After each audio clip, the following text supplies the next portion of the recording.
하나님 말씀은 레위기 23장 15절에서 21절까지 말씀입니다.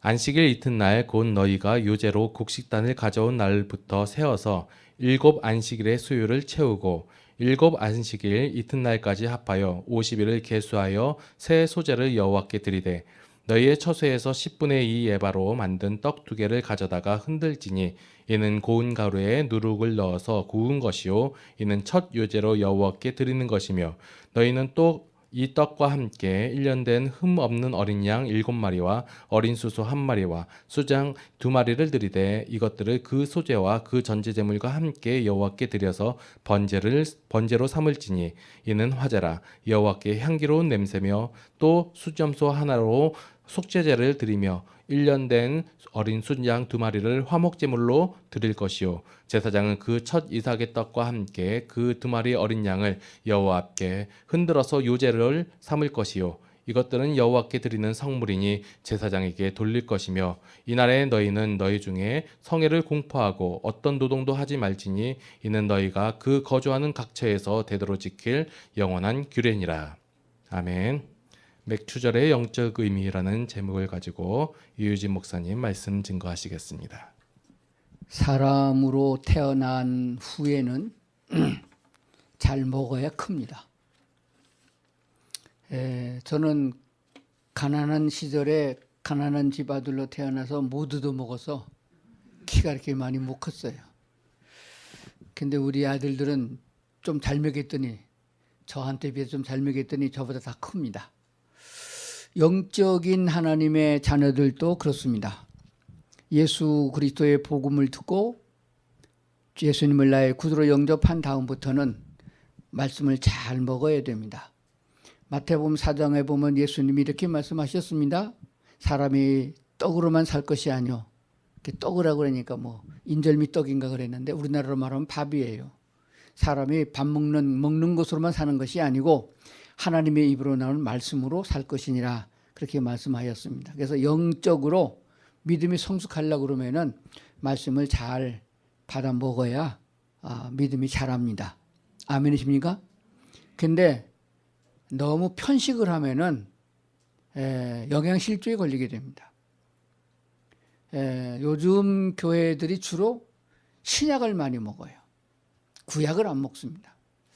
그래서 좀 한쪽이 비만이 되고 한쪽에 영양실조가 될 수 있어서 오늘은 절기도 됐고 그래서 구약 레위기서 어떻게 보면 참 새겨서 읽어도 까닭스럽고 어렵습니다.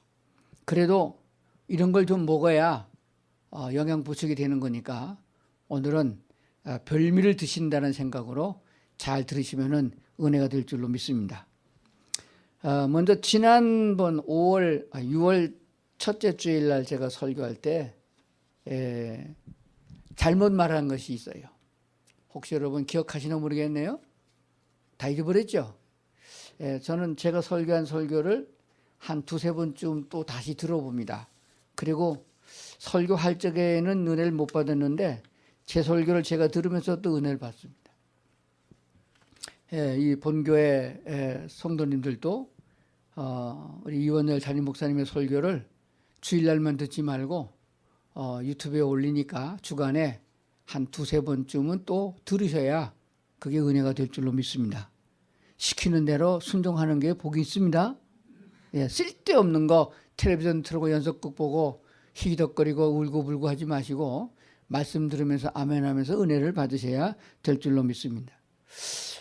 지난번 때 제가 설교할 적에 노아가 아들을 몇 살에 낳느냐 내가 들어봤더니 300살에 낳았다고 그러더라고요. 300살에 낳은 게 아니고 500살에 낳은 겁니다. 그거 정정합니다. 와 되게 오래 살았네요. 500살에 뭔 아들을 낳냐고. 600살에 홍수가 났고 그렇습니다. 그리고 또 하나가 있는데 이거는 조금 오해의 요지가 있는 것들이에요. 그때의 아브라함 시대 이전의 사람들은 그러니까 아담 시대의 사람들은 평균 나이가 900살이 넘게 살았다 그랬습니다. 그렇게 오래 사는 사람들도 하나님의 율법의 말씀을 잘 못 지켰는데 십계명을 주었던 모세 시대에도 그렇게 오래 살았는데 내가 그렇게 말한 것 같아요. 근데 모세 시대는 그렇게 오래 못 살았습니다. 아담부터 노아까지의 평균 나이가 913세고 아브라함 시대, 아브라함과 이삭과 야곱의 시대에는 167세를 살았고 모세는 120세를 살았고 여호수아는 110세를 살았습니다. 줄어들었어요. 짜그러들었습니다. 그 후에는 다윗 왕 시대 때의 왕들을 보면은 몇 살까지 살았다는 기록이 없어요. 일찍 죽었다 그런 게 많이 나옵니다. 쳐 죽이고 때려 죽이고 막 그래서 많이 죽었어요. 일찍 죽었어요. 우리나라의 2조 시대 때에 제가 이 시잖아요. 2조 시대 때에 500년 왕조 시대 때 왕들이 몇 년 사는가 봤더니 평균이 46세입니다. 제일 오래 살은 사람이 영조인데 83세를 살았고 제일 적게 살은 사람은 단종인데 17살에 죽었어요. 그런 기록들이 있더라고. 그래서 모세 이후에는 나이가 120세 이하로 점점 줄어들어서 요즘에는 좀 올라가서 100세 세대라고 말을 하지만은 이 평균을 따지면은 그렇지 않습니다. 어머니 뱃속에서 죽은 아이까지 계산하고 또 이 재산업재해로 죽는 사람까지 계산하고 교통사고로 죽는 사람까지 다 계산하게 되면은 평균 나이가 60세가 안 된다는 보고도 있습니다. 그러니까 많이 줄어들었다는 얘기가 되잖아요. 그 말씀을 제가 할 때 어떤 의미를 한다고 하면은 900살도 못 사는 주제에 100살도 못 사는 주제에 영원히 산다는 말씀을 들으면 이해가 가겠느냐. 그거는 메뚜기한테 내년에 보자는 얘기가 똑같은 얘기가 된다. 그런 말씀을 드렸습니다. 그러니까 모세 시대 때 율법이나 오래오래 많이 900살 넘게 살았던 그때에도 하나님의 말씀을 제대로 알지 못했고 제대로 깨닫지 못했고 제대로 그래서 순종하지 못했으므로 죄값으로 사망이 와서 노아의 홍수 같은 심판을 받았는데 지금 우리는 짧은 시대에 유수와 같은 세월을 지내면서 어떻게 하나님의 말씀을 이해할 수 있겠느냐. 그래서 아무리 인문학적 설교를 들어도 듣기는 좋아도 가슴에 남는 것이 없고 삶이 변하지 않은 이유는 거듭나지 않았기 때문이다. 그래서 신앙의 가장 기초는 복음을 듣고 복음은 예수 그리스도에 대해서 아는 것이에요. 예수는 하나님이신데 육신을 입으시고 이 땅에 오셔서 우리의 죄를 대신해서 죽으셨고 그것을 너희가 믿으면은 예수와 함께 죄는 죽어서 없어지고 예수님께서 부활하심으로 말미암아 우리도 부활할 것이고 하늘나라 승천하신 예수님이 우리를 데리러 다시 오게 되면은 그때 다시 주를 만날 것이고 그렇게 되면 우리는 영원히 살게 되는 소망이 있는 복음의 말씀을 여러분이 들으시고 그 예수님을 나의 주인으로 그리스도로 받아들이게 되면 거듭나게 되고 영생을 얻게 되는 줄로 믿습니다. 영생을 얻을 수 있는 자들에게 영적인 하나님의 말씀으로 먹여서 양육해야 그게 받아들여지고 이해가 되고 깨달아지는 법이에요.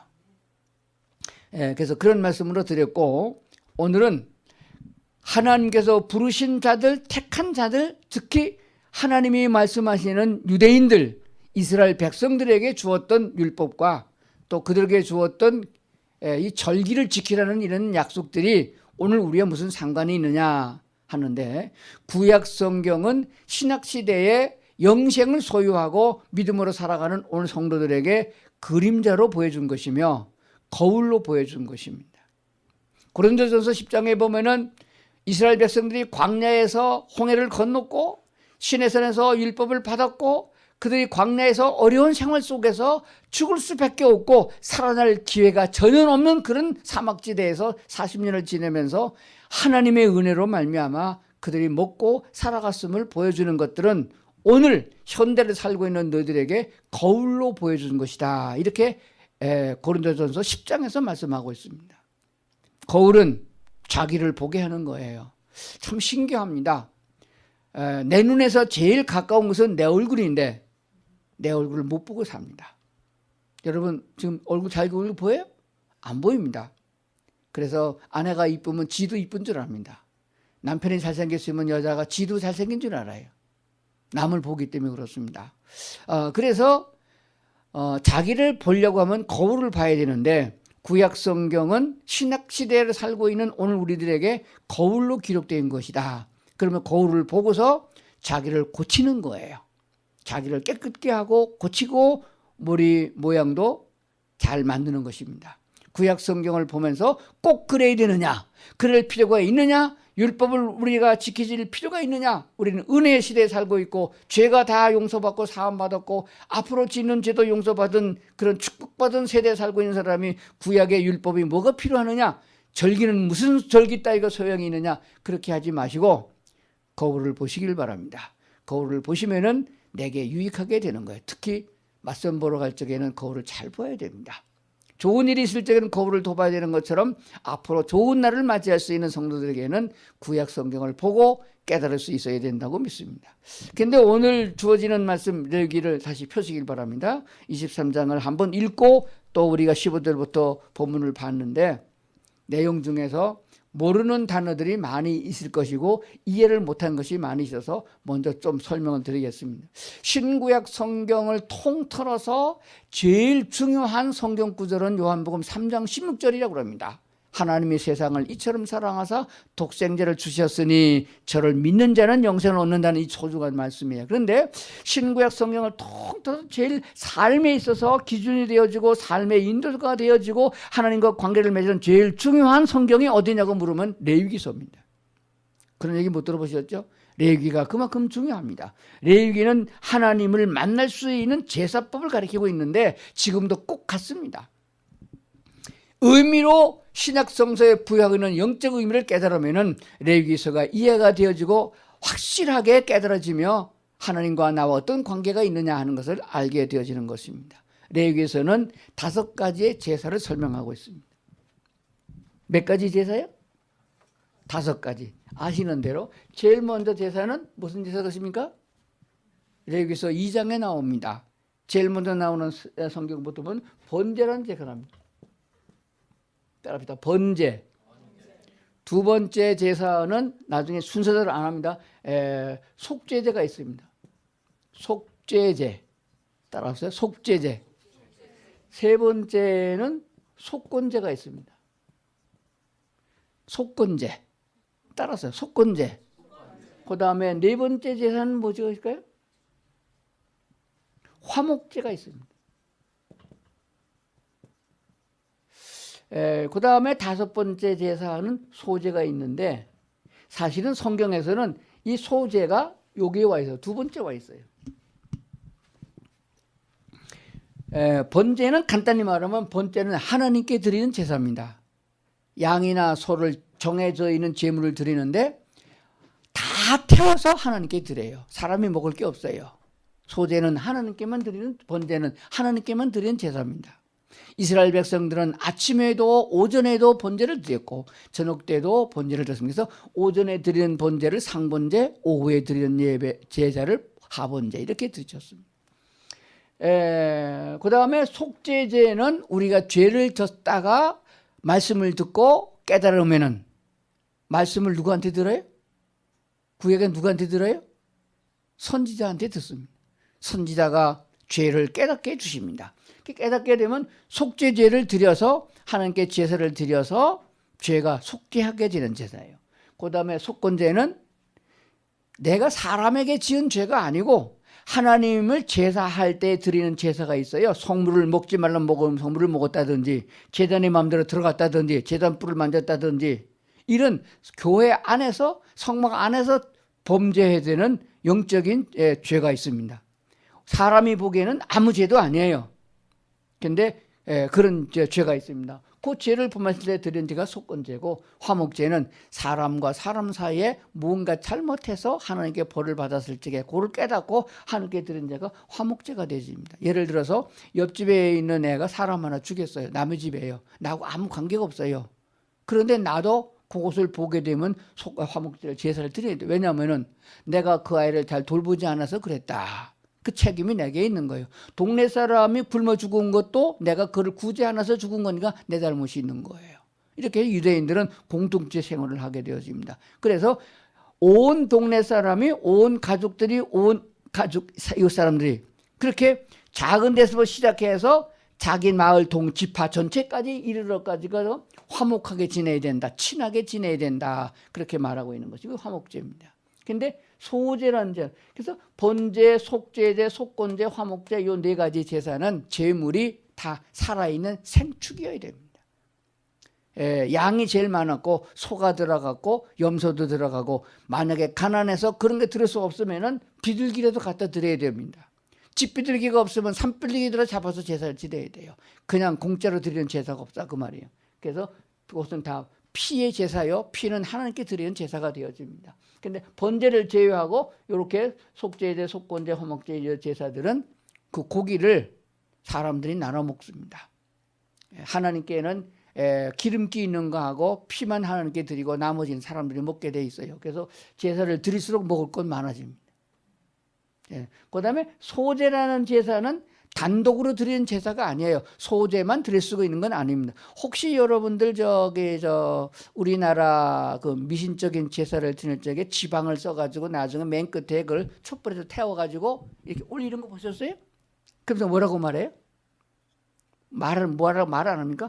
불 태워서 이렇게 해서 위로 올라가야 돼. 떨어지면 제사가 안 된 거예요. 그러니까 촛불이 뜨거우니까 올라가게 되지 내려가지는 않잖아요. 그러면서 뭐라고 그럽니까? 소제 그럼. 그 성경에서 유래되지 않았는가 생각을 좀 해봐야 되겠어요. 근데 이 소제는 제물이 뭐냐 그러면은 곡식이에요. 곡식. 이런 게 가축이 아닙니다. 곡식입니다.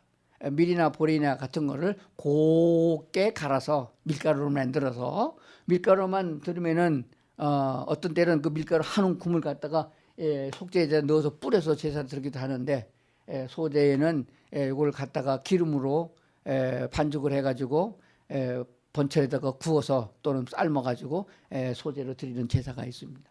그래서 소제는 혼자 드리는 것이 아니고 속죄제를 드릴 적에 소제도 같이 드려야 됩니다. 속건제를 드릴 적에도 소제를 같이 드려야 되겠어요. 꼭 따라가게 돼 있습니다. 이게 영적 의미가 다 있는데 요거를 하나하나 할 때마다 설교를 한 5번씩은 해야 조금 이해가 갑니다. 넘어갑니다. 그런 제사가 있습니다. 자, 그런데 왜 이걸 말씀드리냐 그러면은 오늘 우리가 하나님께 드리는 축제에 꼭 이것이 필요하도록 성경에 말씀했기 때문인 것입니다. 자, 성경을 보시겠습니다. 오늘 성경 보시 레위기서 23장을 봤는데 15절부터 나오는 내용입니다. 안식일 이튿날. 안식일 이튿날이면 무슨 날이죠? 구약에서 안식일은 지금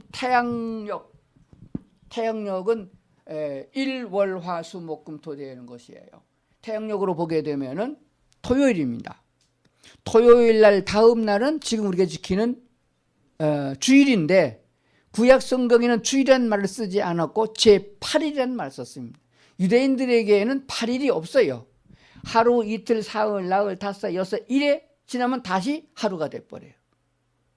그러니까 일에 되는 날 안식하고 다시 하루로 돌아가요. 그런데 제8일이라는 말을 쓸 때가 있습니다. 그 8일이라는 의미가 뭐냐 그러면 예수 그리스도께서 부활하신 주일날을 의미하고 있는데 여기에 깊은 의미가 있으면 여러분이 먼저 인지하시고 성경을 보셔야 됩니다. 자, 안식일 이튿날 곧 너희가 요제로 아까 본 5가지 제사 중에 요제가 있어요 없어요? 근데 요제가 뭐예요? 요제는 제물을 하는 게 드릴 때 흔들어서 드리는 제사를 요제라고 말합니다. 들어서 드리는 제사. 그래서 대만이나 이게 중국권에 가게 되면은 그 미신을 섬기는 사람들이 이런 통에다가 이 젓가락 같은 걸 많이 넣고 흔드는 거 보셨죠? 그게 제사, 요제예요. 성경에서 따온 것 같아요. 지네들이 만든 것 같아요. 그래서 하나님께 드릴 적에 레위기에 보게 되면 하나님께 드릴 적에 화목제 드릴 적에 뒷다리 하나를 번쩍 들어서 이렇게 하나님께 드립니다. 이렇게 또 흔들어서 드리는 거. 그런 걸 갖다가 요제라 그렇게 말합니다. 그 다음에 화제라는 것이 나요. 화제. 화제는 제사의 종류가 아니고 불에 태워서 드리는 제사를 화제라 그렇게 말을 합니다. 자, 곡식단을 가져온 날부터 곡식단을 하는 게 첫 열매를 드릴 적에 흔들어 드리는 걸 요제라고 말을 합니다. 요제로부터 곡식단 가져온 날부터 세어서 7 안식일. 안식일을 7번 하면 얼마가 되죠? 77이 49, 49일이 지난 다음 날 새로운 날이에요. 그날 50일째가 됩니다. 그날에 드리는 제사를 오늘 우리가 맥추절이라 그렇게 말을 합니다. 근데 이 맥추절만 설명하려고 그러면은 맥추절이 설명이 잘 안 돼요. 그래서 유월절을 설명해야 맥추절이 나오게 되어집니다. 유월절은 무슨 절기라고 그랬죠? 유월절은 넘어간다는 뜻에서 6월입니다. 이스라엘 백성들이 애굽에서 종살이 하다가 모세를 통해서 구출을 받아서 탈출할 때에 애굽의 바로 왕이 자기의 종들을 내주지 않고 재앙을 9번이나 만나고도 놔주지 아니하니까 마지막 재앙인 죽음의 재앙을 내렸어요.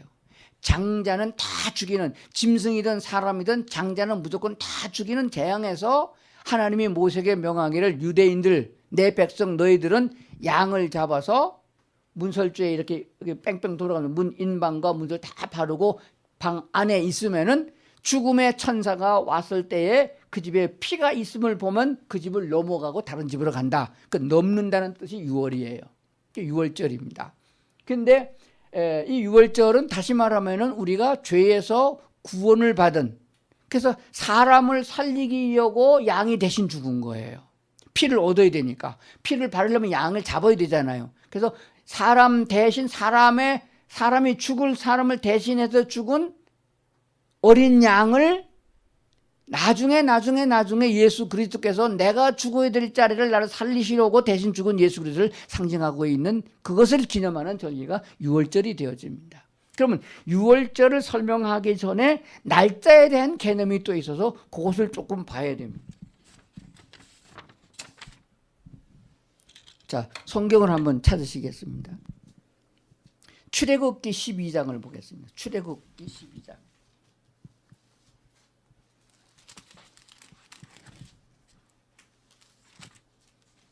출애굽기 12장 2절부터 보겠습니다.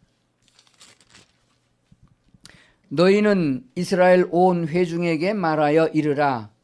이달 열흘에 너희 각자가 어린 양을 취할지니 각 가족대로 그 식구를 위하여 어린 양을 취하되 그 어린 양에 대하여 식구가 너무 적으면 그 집의 이웃과 함께 사람 수를 따라서 하나를 취하면 각 사람이 먹을 수 있는 분량에 따라서 너희 어린 양을 계산할 것이며 너희 어린 양은 흠없고 1년 된 수컷으로 하되 양이나 염소 중에서 취하고 이달 열 나흘날까지 간직하였다가 해질 때에 이스라엘 회중이 그 양을 잡고 그 피를 양을 먹을 집 좌우 문설주와 인방에 바르고 그 밤에 그 고기를 불에 구워 무교봉과 쓴나물과 아울러 먹고 날것으로나 물에 삶아서 먹지 말고 머리와 다리와 내장을 다 불에 구워 먹고 아침까지 남겨두지 말며 아침까지 남은 것은 곧 불사르라. 이렇게 한 것이 나게 되어집니다. 여기서 이 달을 너에게 시작의 달 12장 2절 이 달을 너에게 달의 시작 곧 해의 첫 달이 되게 하고 이렇게 말이 나옵니다. 이 날은 무슨 말인가 하면 설명을 제가 이렇게 들으시면 됩니다. 성경을 이거 잠깐 보면 머리만 복잡해져요. 설명을 잘 들으시면 됩니다. 자, 하나님께서 모세에게 명하여 애굽에서 내 백성을 구출하여 내가 복주려고 예비한 가나안 땅으로 데리고 가라. 근데 애굽의 바로 왕이 절대로 놔주지 않을 것이다. 노동력이고 노예를 놔주겠느냐? 안 놔준다. 그럼 내가 재앙을 내려라. 그래서 하나님께서 모세에게 능력을 줘가지고 지팡이를 들고 가가지고 재앙을 내렸어요. 재앙을 내릴 때마다 애굽 사람들이 벌벌 떨고 바로 왕의 손을 번쩍 들었다가 그 재앙이 끝나면은 변속할 때 마음이 달라지는 것처럼 달라져서 안 놔줬어요. 그래서 9번째 재앙, 메뚜기 재앙까지 다 내렸습니다. 그래서 그 백성들이 이제는 기진막진해서 이제는 이스라엘 백성을 안 놔줄 수 없는 그런 입장에 놓이게 된 거예요. 그래서 9번째 재앙이 끝난 다음에 어둠이 그 애굽 땅을 다 덮었어요. 그때 하나님이 모세에게 명령했습니다. 너희가 지금 이달을 내 백성 구원받는 너희들에게 새 연이 되게 하라. 지금까지 써왔던 연조를 빼고 새 연을 정하라. 우리나라는 지금 서력을 쓰잖아요. 근데 우리가 조선시대에 가보면은 단기를 썼습니다. 그 단기를 선포한 것은 나라를 세울 적에 중국의 연한을 쓰지 아니하고 조선만 독특한 연한을 세운 것과 똑같은 거예요. 하나님의 백성, 하나님의 국가에 대해서 이 날짜를 쓰라. 그래서 태양력을 쓰고 있었던 그때 당시에 4월 달에 해당되어지는 날을 1월로 하라. 그렇게 되어진 겁니다. 그래서 1월 날짜가 어떻게 되냐면은 새로운 달, 그걸 갖다가 유대력이라고 그래요. 하나님 유대력의 1월 달, 1월을 아비월이라고 그럽니다. 아비월 1월 1일부터 지금 며칠까지? 6월절이 뭐죠? 며칠까지입니까? 12장, 출애굽기 12장, 이 달을 너에게 달의 시작 곧 해의 첫 달이 되게 하고 그랬습니다. 그리고 6절에 가보면 이달 열 나흘 날까지 간직하였다가 해질 때에 잡으라 이렇게 되어 있습니다. 1일부터 10일까지 양을 준비하는 기간입니다. 양을 준비하라. 이 양은 흠이 없는 양이어야 되고 뭐 다리가 부러졌거나 버짐이 먹었거나 뭐가 망가졌거나 깨졌거나 그런 건 안 돼요. 흠이 없는 양으로 하되 어린 양으로 해야 된다. 새끼 양입니다. 순수하게 세상에 물들지 않은 순수한 어린 양으로 준비해야 된다. 그래서 한 집에 한 마리씩 가족 숫자를 따라 가지고 고기를 먹어야 되니까 가족이 많은 사람은 2마리 잡아야 되고 더 많은 사람은 3마리 잡아야 되고 피는 하나님께 속죄의 의미로 발라야 될 거고 고기는 먹어야 됩니다. 왜 먹어야 되나요? 그 다음날 새벽부터 들고 뛰어가야 되니까 기운이 나야 되는 거예요. 그래서 하나님이 먹이려고 고기를 잡으라고 그런 거예요. 준비 기간이 열흘 걸립니다. 요거를 잘 때묻지 않게 보존했다가 14일 날 지나서 14일 날 해질 때, 자 유대인들은 하루의 시작을, 우리는 하루 시작을 아침부터 시작하잖아요. 근데 유대인은 해질 때부터 하루를 시작하는 거예요. 14일 날 해질 때부터 시작해서 고기를 잡으라, 양을 잡으라. 그래서 15일이 아침이 되는 거예요. 그럼 15일이 이것이 6월절이 되는 거예요. 그러니까 14일, 유대 나라식으로 하게 되면 14일부터 6월절인데 한국식으로 하게 되면 15일이 6월절이 되는 거예요. 그래서 이렇게 지키라. 요것을 이런 걸 나중에 대대에 이르도록 그렇게 한 것을 보게 되어집니다. 그러면은 15일서부터 이건데 사실 6월절이라는 단어가 성경의 구약에 한 번밖에 안 나와요. 다 모를 것 같으면은 무교절로 나옵니다. 왜 무교절인가 하면은 없을 무자 없는 거, 뭐가 없는 거예요? 누룩이 없는 떡을 먹은 겁니다. 그래서 이 6월절 기간 동안에는 너희가 뭘 먹어야 된다? 그래서 15일부터 한 주간까지예요.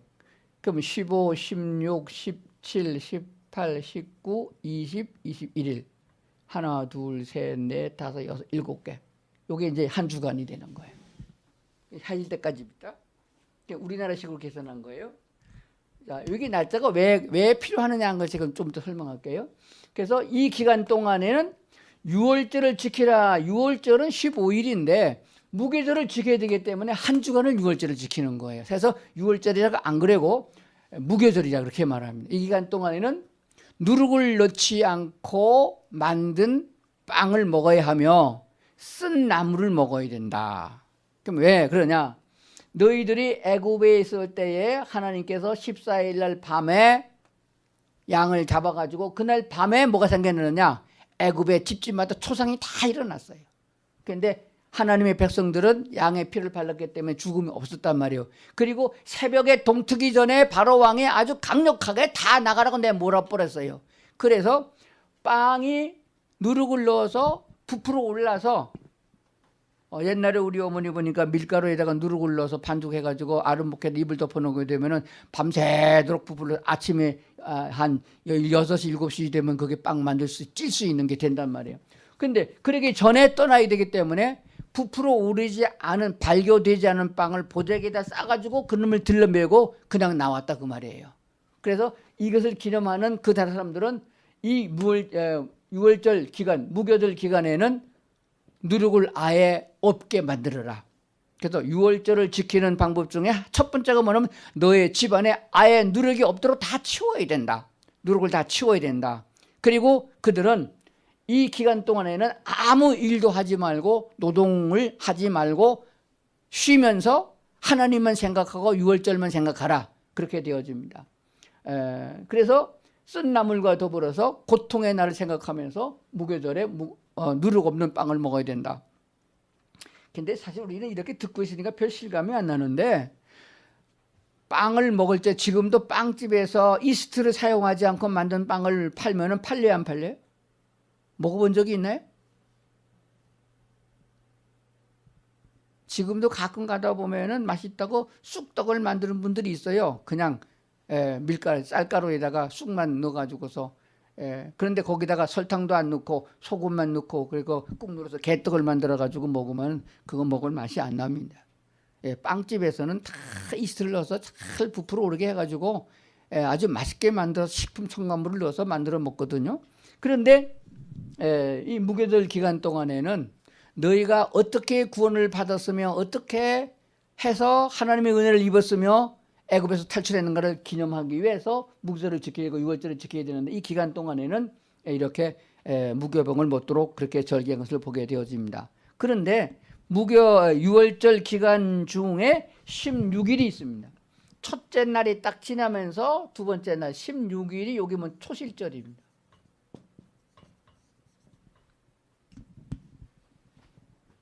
따라합시다. 초실절. 초실절이 뭐가 하게 되면은 이 초실절은 요 기간이 요게 오늘 우리가 지키는 맥추절과 연관이 되어 있어요. 레위기서 23장에 아까 읽은 대로 초실절에서 계산하여 일주일씩 곱하기 49일이 지난 그 다음 날, 그래서 50일째가 맥추절이 되는 거예요.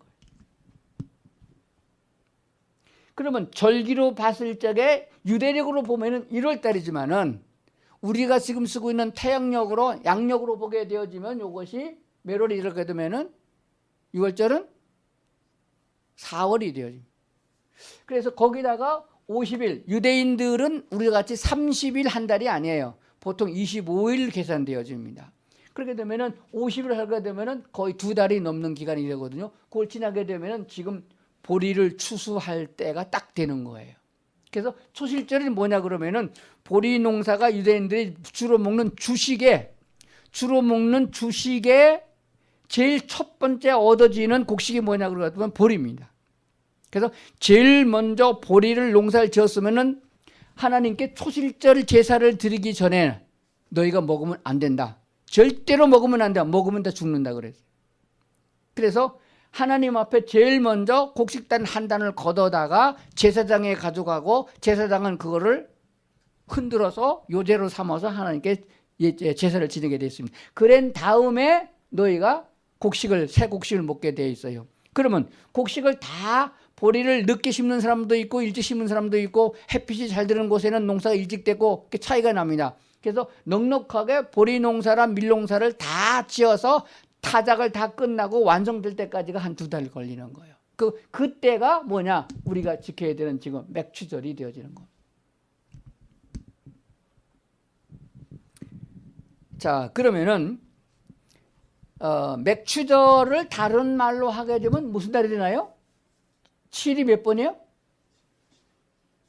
7이 7번이잖아요. 7이 2번 나온다고 무슨 절? 7절이라고도 합니다.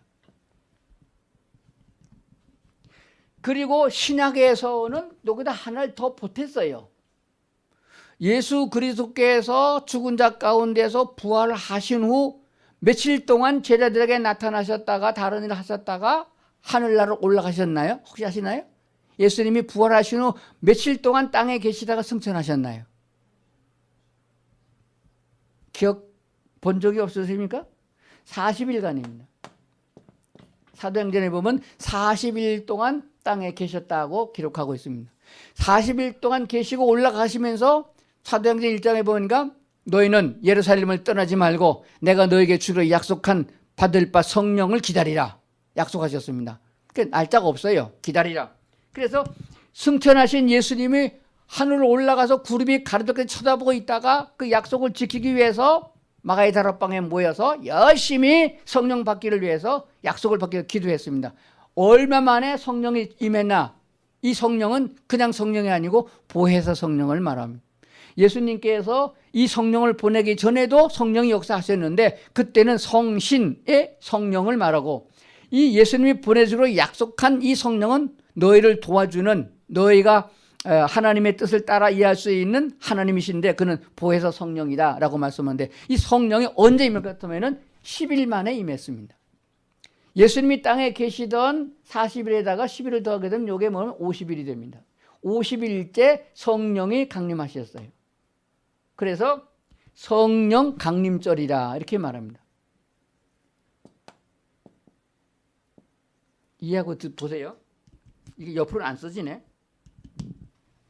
자, 맥추절 따라서 맥추절, 77절, 성령 강림절 같은 날을 말합니다.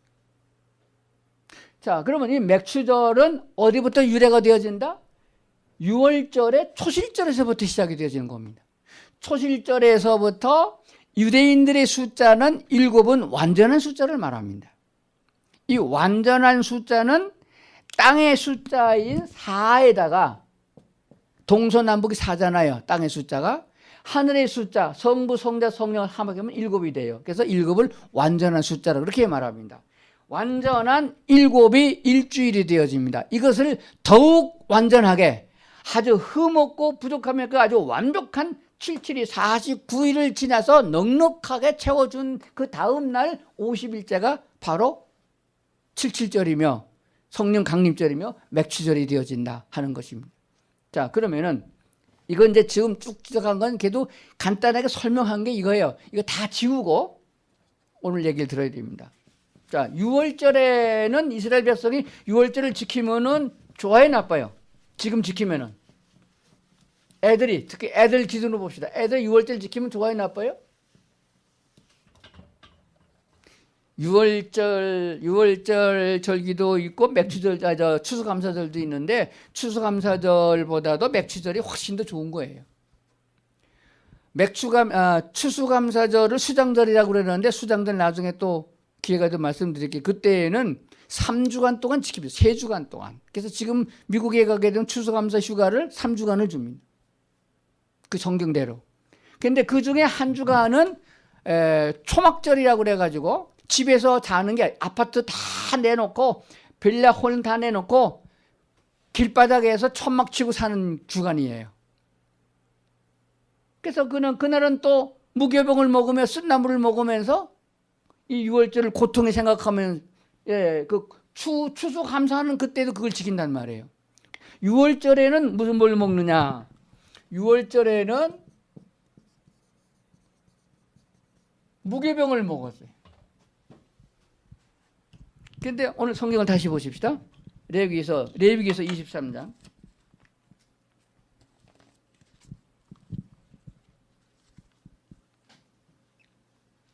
23장 17절, 23장 12절, 너희의 처소에서 10분의 2 에바로, 에바라는 말은 대박을 말합니다. 대박 아세요?